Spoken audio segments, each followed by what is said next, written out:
সামাজিক যোগাযোগ মাধ্যমে শনিবার ৪ঠা জানুয়ারি সকাল থেকেই সঙ্গীত শিল্পী তাহসান খানের বিয়ের ব্যাপারটি সামনে আসে।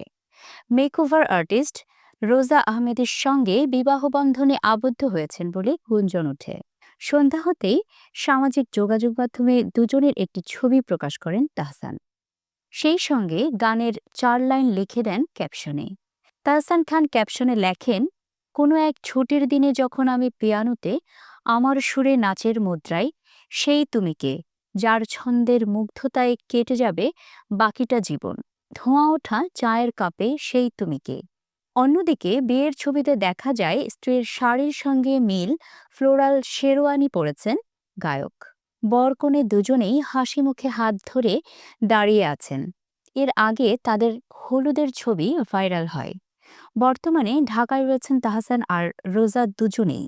শনিবার ৪ঠা জানুয়ারি সন্ধ্যায় বিয়ে নিয়ে একটি সংবাদ মাধ্যমে কথা বলেন তাহসান। গত শুক্রবার ৩রা জানুয়ারি ছিল তাদের গায়ে হলুদ। সেই ছবি ভাইরাল হয়েছে। বিয়ের আনুষ্ঠানিকতা সম্পন্ন হয়েছে।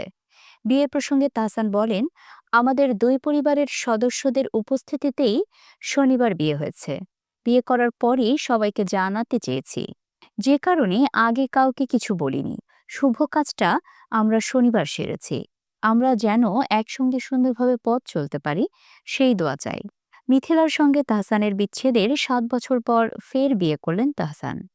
কিভাবে তার স্ত্রী রোজার সঙ্গে পরিচয় হলো সে নিয়ে ভক্তদের আগ্রহের শেষ নেই। রোজার সঙ্গে পরিচয়ের প্রসঙ্গে তাহসান বলেন, বেশ আগেই আমাদের পরিচয়, সেখানে থেকেই কথা হতো। পরে গত বছর বিয়ের সিদ্ধান্ত নিই।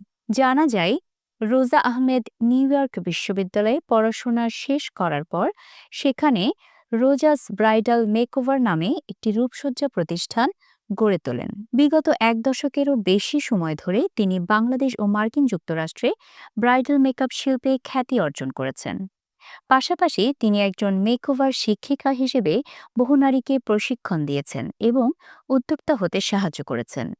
তাহসান খান বাংলাদেশের বিনোদন অঙ্গনে একজন সফল গায়ক, গীতিকার, অভিনেতা এবং টেলিভিশন উপস্থাপক হিসেবে পরিচিত। তার সঙ্গীত জীবনে শুরু ব্ল্যাক ব্যান্ডের মাধ্যমে, যেখানে শাস্ত্রীয় ও আধুনিক সঙ্গীতের একটি অনন্য মিশ্রণ তাকে জনপ্রিয় করে তোলে।